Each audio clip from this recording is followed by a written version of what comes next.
Welcome back to the Keep Going podcast with Vin Kennedy. I'm your host, Vin Kennedy. Today we have a special guest, this is Paul Johnson. Paul, if you want to do a brief intro on yourself.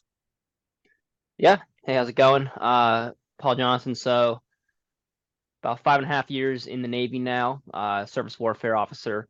And then this year got really big into the ultra running scene. Those are kind of my two things right now between the Navy and the running. Um, Back on January 2nd, started doing running every day, keeping a run streak going. Been doing that since I think over 300 days now. Yeah, we're over 300 days now. Um, did my first 100-mile race this year. Everything's kind of blown up since then, and just love getting out there, doing a lot of the running, all the benefits that come from that, and sharing the journey.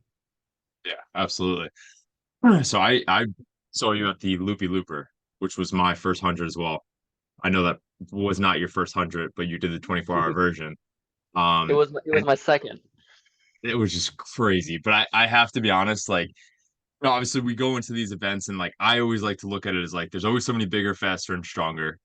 And it just kind of keeps me humble, but like then I just can beat the old versions of myself kind of idea. But I saw you, and then I just heard people talking about you, and I was just like that guy's been running forever.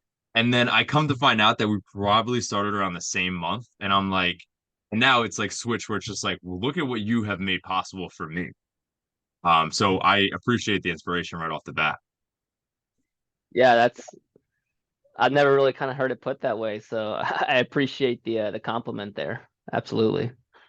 Yeah. So if you kind of want to just touch on because you obviously don't have the traditional route of I mean, I don't really either, but you've taken like what I've done, you make look like child's play, which is awesome.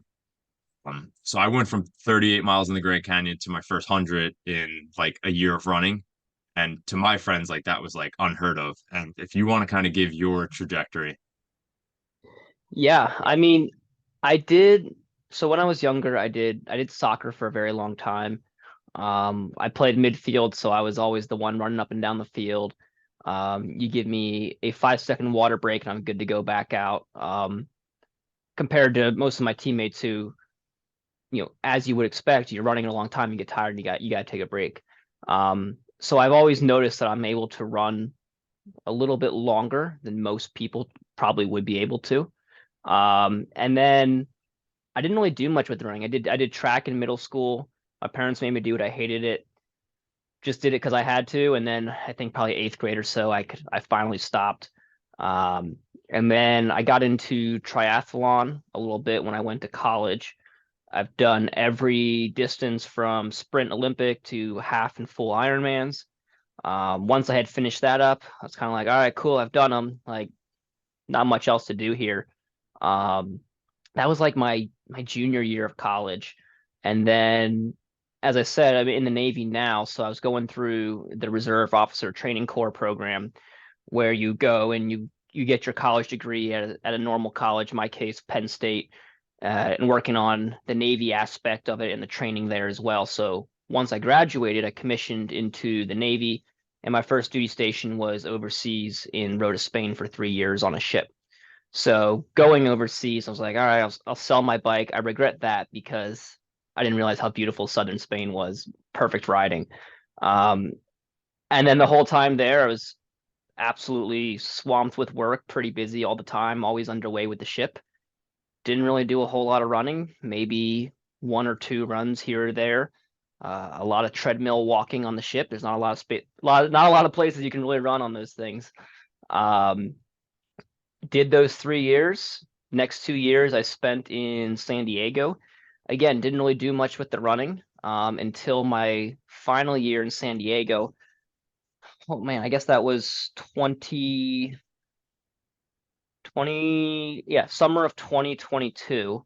Um, as I was finishing up my tour there, one of my buddies who's a Marine officer, the Marine Corps, he's like, "Hey, let's run the Marine Corps Marathon. It'd be a lot of fun."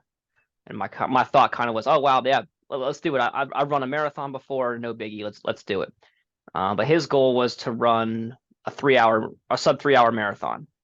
I was like, all right, like we're gonna do this. It's If that's what you want to do, we'll try. So he lived a little bit further north than me. I was in San Diego, both kind of training on our own.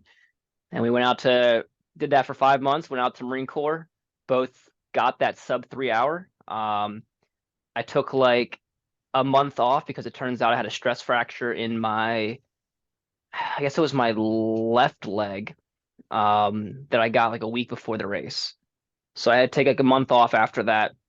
And then January of 2023, January 2nd, I was just like, you know what? I'm moving to a new state because I live in Rhode Island now for the Navy teaching. And since then, I just been running every day and really getting into the ultra scene.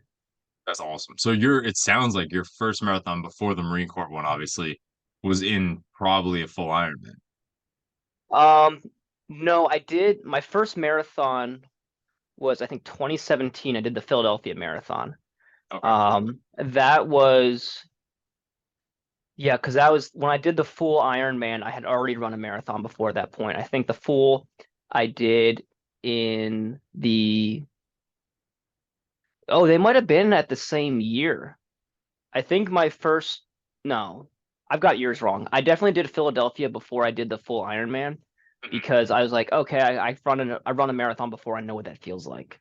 Um, but yeah, pretty much. Other than that, there was really no prior experience with the marathon other than that one race before the Ironman. And then so you start really like obviously just becomes a part of you, like you said, January 2nd. And then if you want to just go trajectory off of there, because I know you've done some crazy things and then crazy races as well. Yeah. So January 2nd is when I got to Newport, Rhode Island, where I live now. Um, Started running every day, like I said. The first week, I think I did 60, 70 miles, somewhere in there. And the next week, I did 100 plus. And then for the next 3 months, I was doing 100 plus every week. Um, Leading up to my first 100, which was Canyons by UTMB back in April. Ton of fun. Kept it going for a long time there with the weeks and pushing the mileage. And then after I did that race, I was like, man, I should do more of these races. I didn't really have anything else. I signed up for the one race. Um, and so I just went and I started doing some Googling, just signing up races pretty much at least once a month, if not twice a month, trying to fill out the year and just keep having fun with it the rest of the time. So been doing that since. I think my average for the year is like 14.4, 14.3 miles a day, basically exactly at 100 a week. Um, and yeah, it's just been a ton of fun and just doing that no matter the weather, which gets pretty interesting up here in Newport and just having a blast with it. Yeah, that's awesome. And for people that like don't like know how to like kind of put that into like normal mileage for a week, like you get people that are marathon training, like 67 miles is like a huge week for a marathoner. I don't even know, unless you're getting to like really try and hit tough times, you might not even touch that. Um, so for you to like basically that's week one of your starting point, and then you just hop into 100-mile weeks. Like, what if you found that like just how was your body basically withstanding that? It was pretty tough to start. I mean, you put your body through anything physical, a huge change like that, it's going to take a bit to adapt. At the same time, one of the ways that I was trying to clock in all those miles was my goal. I within Newport, Rhode Island, it's a part of a small island called Aquidneck. There's like 3 townships on it. And I was trying to run every single street on the township, which is I think 1,000 plus streets that you have to run. Um, and I finished running them all, I think in like 69 days or something. And that was like what was pushing me to kind of keep logging those miles. It's like, hey, I have this objective that I'm working on. And I distinctly remember like it's the middle of winter, the sun sets at like 4 p.m. And I was driving out to one of the far sections away to park and then go run 10 miles on it. I just remember like falling asleep while I was driving, 20 minutes down the road. And I got there and I parked my car. I took a 30-minute nap. I woke up. I was like, this is not happening today. I had to already run that morning, and I got back in the car, drove home. And that was like the realization for me of just how much of a physical toll all the running was taking on my body. but I think it's important to note that it's way different than what I think most people are used to with the marathon training. Like 95% of my running is like my slow, easy pace. I don't do a lot of sprinting. It's just that really takes a toll on your body, and most of mine is just like those long, slow miles. Yeah, I could not agree with that more. I was on like a little bit of a streak there. Hopefully it ends this weekend, but I've done for the past like 7 weeks. I've done like 9 ultras in 7 weeks on the weekend. But again, like so the people that don't run or the people that only do marathons are like, how are you doing that? And I'm like, because I'm not running my marathon pace when I do Yeah, these. you're not maxing your heart out all day long. Right, exactly. And then like I mean, when you're doing easy effort and like we'd stop in at 7-Elevens as like aid stations, like it's just having fun with your friends. Like it's not Yeah, even like that taxing. But yeah, I mean that's crazy. And then just to stay on the topic while we're on it, something I noticed is that you tape your feet up. And I personally yeah. wear toe socks, and I'm assuming it's for the same reason, but do you want to kind of go into why you do that? Yeah, it's really just to prevent blisters. I tape the first three toes on each foot, so my big toe, second, and middle toe. And then I also tape the outside, I don't know what it's called anatomically, but like I don't know, the outside thick part of my foot, all the way around and across the bottom too. And it's where I get hot spots and calluses and blisters. I really only do it if I'm doing maybe 20 plus miles. Um, Otherwise, it's not really a big deal. My feet are pretty calloused at this point, but especially for any type of race or something, I tape them up. The Instagram comments have been relentless on, oh, you just need to wear toe socks. It's like I got it. I know it helps, Right. but it's that'll help separate the individual toes. I'm not worried about between the toes. It's more that outer edges. It's like a toe sock makes no difference to the outside of my foot versus a normal sock. Sure. Um, and I found it's what works for me, and it's kind of just what I do. Absolutely. I mean, that's what the internet's for, right? It's to try and tell you how to live. Hey, But so much great that's advice. yeah, seriously. So back to the run streak though. So obviously you run your first 100, and I know what that feels like. How was the run the next day? How many miles did you hit? And like, what was that like? So the first 100 was canyons. It was kind of weird because it was a 9 a.m. start, which is kind of a late start for those ultras. Was pretty interesting. And so I finished at 23 hours and like 30 or 31 minutes. So I finished about 8:30 a.m. the next day. Um, I didn't even walk. It was less than a mile to the hotel. I didn't even walk. I had my friend just pick me up with her car, drop me off. Um, and then took a big nap for maybe an hour or two, and then had to head to the airport.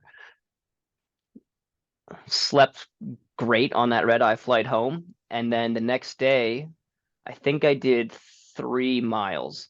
And of course, it was raining in Newport, so I went from sunny California to rainy Newport, did 3 miles, and I just remember that first mile feeling absolutely terrible. I had blisters all underneath the bottom of my foot, wearing like the thickest socks I could just to try to relieve some of that pain. Um, and once I hit the 1 mile mark, I was like, oh, this isn't too bad. Like, this is actually kind of easy. I was definitely going a lot slower than I'm used to running, but it just every step I took got a little bit easier.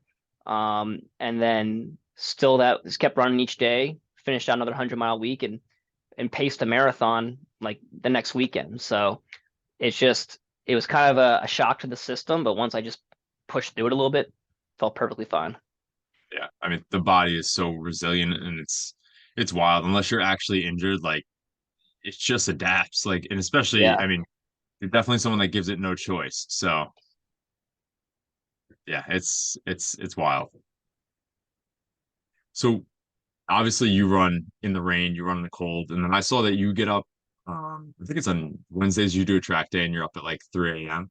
And I saw you post an Instagram story about this, and like that's the type of stuff that fires me up. So if you kind of want to just retell that story on why that is. Yeah, the track I use being on a working on a military basis, we've got all those facilities. So I would go to the track in the morning, and I used to go at like 5 a.m. Um, but 5 a.m. is when it's called Officer Candidate School. So newest sessions to the Navy through who already have a college degree and they're trying to come in as officers. It's like a mini boot camp that they go through on the officer side. They do their morning workouts at 5 a.m. on the track. And for the longest time, I had no issues. I just stayed on the outside of the track, minding my own business. They were on the inside, happy as could be. And then one day, someone didn't like it. Somebody showed up for the first time since it was finally warm outside, and they decided they wanted to come out. Started yelling at me. We got in a huge argument about it. And they basically told me, "Oh, you can't use the track when we're out here." I was like, "Well, that sucks." Okay, I guess that's how this works. Um, and so in my mind, I was just like, "Well, I'm still going to use this track, but I'm also going to stick it to you." Um, and so I just was like, I got a 2 hour track workout. I have to be off by 5. Guess I'm starting at 3 a.m. So I would get out, I would wake up at 2:30, ready in 15 minutes, drive over, start running at 3. Uh, the lights aren't even on, so I'm just doing laps on the track with my headlamp. 4 a.m., the lights come on as they start prepping the track. And then as they all start getting lined up in formations to start their physical training, finishing up my workout and off I go and just stare down the individual that I was arguing with and just wishing them a good day. Right. Yeah, that I mean, I love that. And so like that coupled with just the fact of like, hey, I'm new to this running thing, but I'm gonna go all in. Like, where does that confidence come from you personally? When you say confidence, are you talking about in terms of like getting out Like, on the where's the track still? self-belief? Yeah. Like, how do you have the trust in yourself to be like, hey, I started running, in a couple months of doing my first 100, and I'm Yeah. I'm just really starting to have this thing go all in. Like, where did you cultivate that self-belief from? Like, I'm wondering, did it come from the military or was that something instilled in you elsewhere? I mean, it's probably a little bit of both. Um, I think the military has probably a little bit of an impact on it, but I mean, the military, you get such a broad range of people in there. And you've got people on one end of the spectrum, um, who I would say, like myself, who are just like, we're going to get after it. And then you have the complete opposite end, and those people exist together in the organization.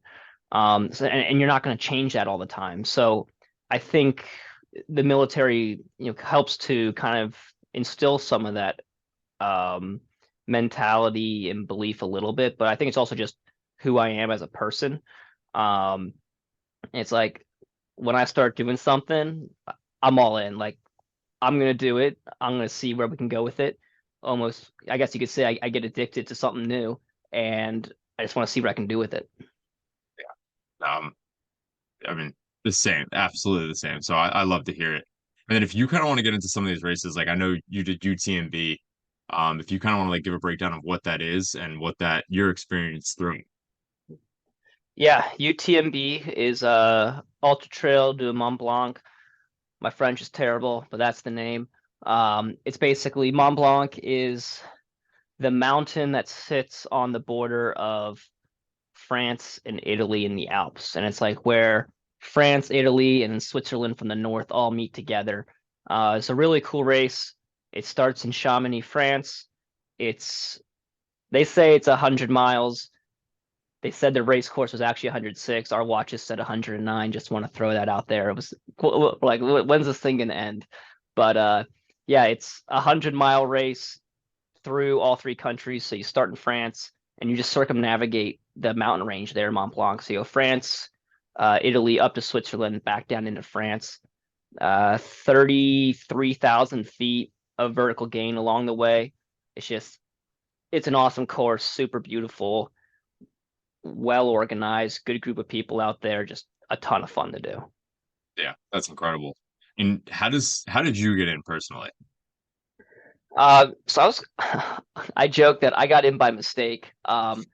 So the normal way to get in is you enter a lottery. Just like a lot of the big races that you see, you enter a lottery, but the way that they do their lottery is they call those tickets like running stones, and you get running stones for the lottery by doing other UTMB brand races. So my whole plan was I'm going to do Canyons, which is a UTMB brand race, and that was going to give me 8 running stones or 8 lottery tickets. And then I was going to take that, and registration was lottery was already closed for the year, so I was going to apply for maybe 2025 or 2024, something like that. So I finished the Canyons race. I got my running stones, and sweet, I'll apply for UTMB in another 2 years or something.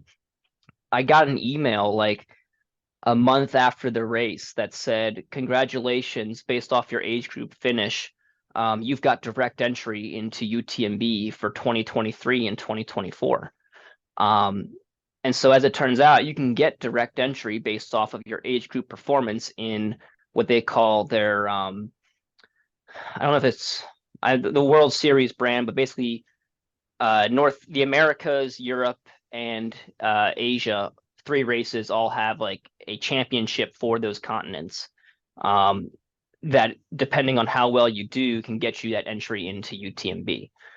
And I did well. I think I took 23rd overall at Canyons, but most of the people who beat me are all in my age group. I really had no expectation of doing super well. But I guess what it turns out is, from what I've been told, is when Ironman Group bought out UTMB, they wanted to get more North American representation of athletes into UTMB as they're trying to grow the brand, because it's typically a European and Asian um, heavy athletes there. Um, and so in doing so, they opened up more spots, which I guess helped filter me into the race. And so that's what I say. It's like it's just complete dumb luck that I ended up getting the qualification. And luckily I didn't have to go through the lottery to actually get in. That's awesome though. And it's, I mean, obviously that's like one of the biggest ones and one of the most like sought after, especially for like just where you are, really. Yeah. And then you also did something called the Boston 150, if you kind of want to dive into that. Yeah, that's my made up pet project. There's no actual Boston 150. It's just something that I kind of put together. But here in Newport, Rhode Island, I'm all the way on the southern coast, just to the west of Cape Cod, and Boston's to the north of me. And it turns out like the city, like downtown Boston, is like almost exactly 75 miles um, from the center of Newport, Rhode Island. And so my plan is just, hey, I'm gonna run all the way up to Boston, 75 miles. That'd be super cool. It's like, well, I've run 75 miles before, so why don't I just run home too? Make it an even 150. And that's sort of the project has been, is running from Newport to Boston, turn around and come right back on the same route, all in one shot. And I've attempted it twice now. I've have terrible luck with weather.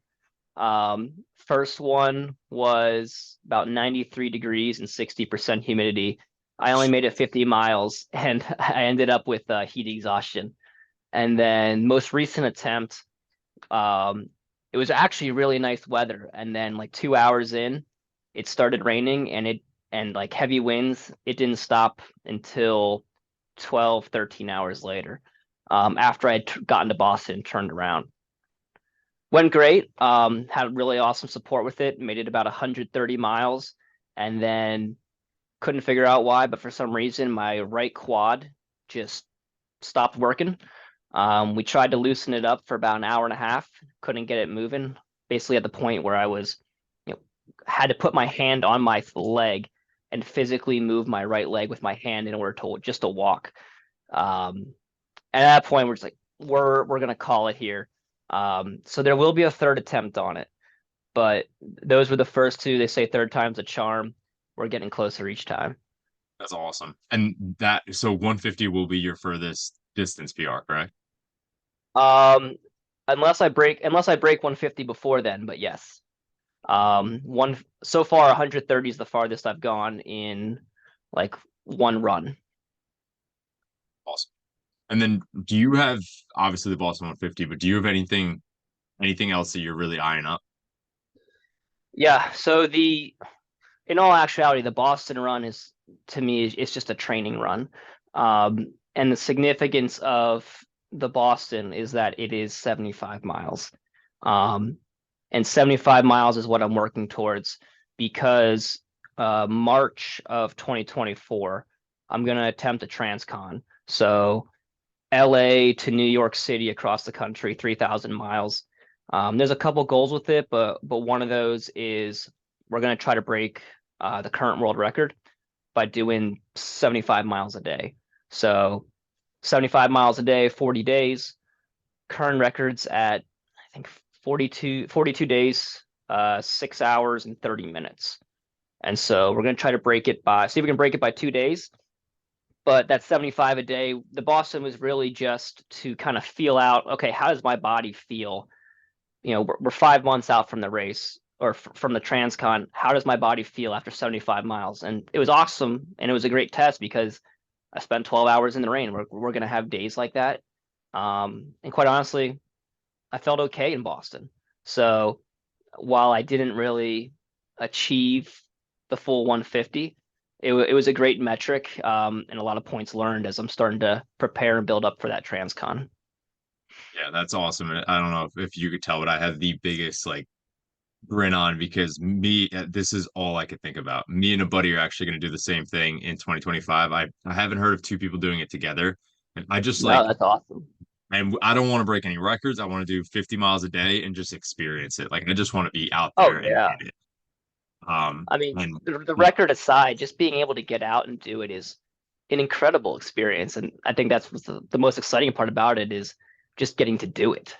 yeah, absolutely. And I think it's funny too, because it's like, we probably sound crazy to anybody else that's going to hear this. Like, it's 3,175 miles, but like, just want to feel that like in a messed up way. Like, honestly, like I don't even know Yeah. how else to put it. Like, I just want to experience that. Um, and obviously, like off air or whatever, I have a couple people that I'm sure you're in talks with people as well, but a couple people that did it that could also, offer you assistance. That's awesome. And yeah, it's like it's all we could literally think about. So it's so funny that you brought this up. Like, I was literally just on a phone call, and this is like the only thing I could talk about. And I have like people, I'm not doing it until 2025. Um, but that's awesome. And now I'm even more excited to watch your journey. A buddy of mine actually, he was in the Loopy Looper. He came in third in the 12 hour. I don't know if you're familiar with Andrew Linder. No, I'm not. So March 1st, he actually does it with the 15, I think it's a 15-pound weighted vest. He's going to do the Transcon. That's awesome. Yeah. So it's so funny that there's just all these dudes that have like that's the big thing, obviously, Yeah. that a lot of people either attempt or just want to build up to. So it's just love that you said that. Yeah. I mean, it's if you think about something like Mount Everest, climbing Mount Everest is a huge benchmark for a lot of people. But then you look at something like doing the Transcon, and only about 350-ish people have ever done the Transcon. Twice as many people climb Everest every single year. Um, and so when you look at, hey, what's a unique challenge to really push your body and just have that incredible experience? Um, Not many people have had a chance to do that. And so I think it's one of those really cool and unique, um, I guess, challenges that you can really bond with people over. In fact, the female record just got shattered this past week or so. A woman named Jenny, I think she crushed it with like 40, 46 or 47 days.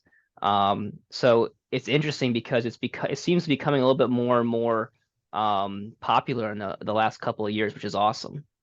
Yeah, it really is. It's a wild thing to normalize as well. But I mean, I think that's what ultra running and that's what this whole thing is about, right? It's just like becoming the uncommon becomes very common, and it's a beautiful place to live. Yeah.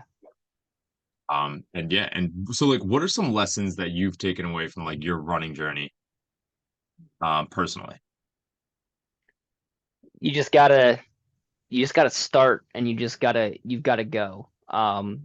Whatever it is. I mean, for the running, it's it's every morning. I'm not a morning person. I hate getting up out of my bed. Like I have to physically put my alarm clock on the opposite end of the room so that in order to turn it off, I have to climb out of bed. I've tried like putting it on the floor like 6 feet away, and I still find a way to like keep myself in bed and reach over and like turn it off and get back into bed. So it's just like I struggle so much to get up in the morning. But that's when I do the majority of my running. And as soon as I can get those first 5, 10 steps in on the run, all of a sudden I feel amazing. It's like, why would I have stayed in bed? Like, I feel amazing. I know I'm going to feel amazing, but getting over that hurdle and just starting is one of the toughest things. And I think that that applies to a lot of things in life. I think, for example, like trying to plan the transcon is like, it's such a big event. It's like, where do I even start? Like, how do I do this? But if you just start going, you start building a little bit of momentum, just like the running. Like things start coming together and you start making it happen. That and also just recognizing, especially for the ultras, like it's gonna suck, it's gonna hurt. Um, and when it does start to suck and it starts to hurt, I just think about that. And I'm like, hey man, you signed up for this, you knew it was gonna hurt, so what are you complaining about? Um, and for me, like that little mentality switch, it's like, all right, cool, it hurts, let's keep going. And then when 30 minutes, I'm like, oh wow, it doesn't hurt anymore. Um, and I think whatever it is, it's things are going to be tough. Life's tough. You just keep pushing through it, and eventually you're going to get over that hurdle. So I think those are probably the two biggest things for me. Yeah, no, I totally the parallels between running and just life as a whole, especially the ultra world, like it's crazy how much they intertwine. And then just to switch gears a little bit, who are you outside of running? Because obviously, I know the past over a year of your life now has probably been mainly talking about running. Um, Yeah. so who is Paul Johnson? Oh, that's a deep question. I don't really know how to answer that. I grew up in Philadelphia suburbs. Uh, Spent my whole life there. Went to school at Penn State, which we kind of already hit on. Um, I was big into soccer when I was younger, playing it. I played a lot of sports. I couldn't tell you a single thing about professional sports. I have people talk games and stats, and I'm like, I have no idea what anybody's ever talking about. Um, love getting outdoors. I love skiing. Got big into I learned how to ski when I was younger. Couldn't get enough of it. Didn't get to go as often as I would like to, especially on the East Coast. Been fortunate enough to do a little bit more of that now that I have a little bit more grown up money and I don't have a lot of obligations except for myself right now. So that's been a lot of fun. And then just getting into the running has really become, like you said, kind of consumed my life the past year and a half. Um, and yeah, just getting outdoors, enjoying the outside and kind of sharing it with people and having those bonding moments is to me kind of what it's about.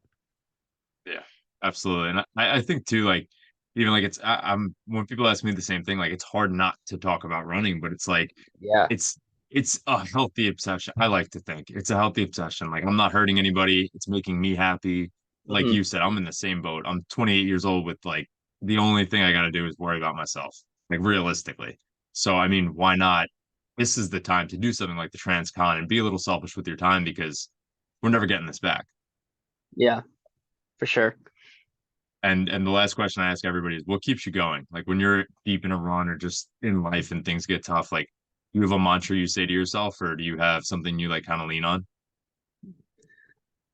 I just kind of, it sounds silly, well, at least for the running, but I literally just turn my brain off.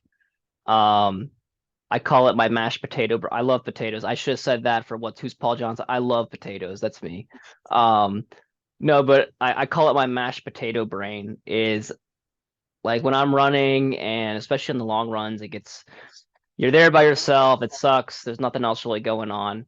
Um, I do literally just I turn my brain off. I'll blink, and next thing I know, I'm 5 miles further than I was before. I think that ability to just kind of stop thinking helps me a lot. So I guess you could think of it as like a meditation, which is kind of weird to think about when you're doing something as physical as running is. Uh, but I think that's kind of my method of when things get tough, I'm almost entering into this meditation state and start trying to block everything out. Um, or even quite the opposite, where I just start thinking about everything and it gets my mind distracted from what I'm doing and kind of removes me from that running environment and lets me just kind of keep cruising on through. Um, and so I think that kind of meditational state relates back to the rest of life too, whereas I can just kind of remove myself from that moment. It just helps with the situation at hand. Yeah. No, it's so true. And something I've been like leaning on heavy too is that like you said, like it is such a physical thing that you're doing and you almost can't help but notice things that are going on. And therefore, yeah, you stay out of your actual head and you're more in your body. And I think that for me, that's like it's just like you're in flow and it's a great place to be. Yeah, I mean, people talk about like a runner's high, and things like that. I don't I don't think I necessarily get them all that often. Like I definitely I'll get adrenaline pumps or like I rip 200 milligrams of caffeine like and I'm running. Woo, yeah, I feel pretty good. Um, but very rarely do I ever get, I guess, what a lot of people would call that runner's high, and it's more of that meditational state, I think. Yeah, I agree as well. But honestly, man, I really appreciate your time. And I mean, I'm so excited for this trans kind of just for you to do the thing and watch the journey. Yeah, it's gonna be fun. There's a lot of stuff happening right now. We're getting ready for, so be a lot more details coming out about it. Awesome, man. And where can people find you? Uh, best ways on Instagram. At Powie Johnson. It's just Paul Johnson, but instead of an L, it's an I. So Awesome, man. Thank you.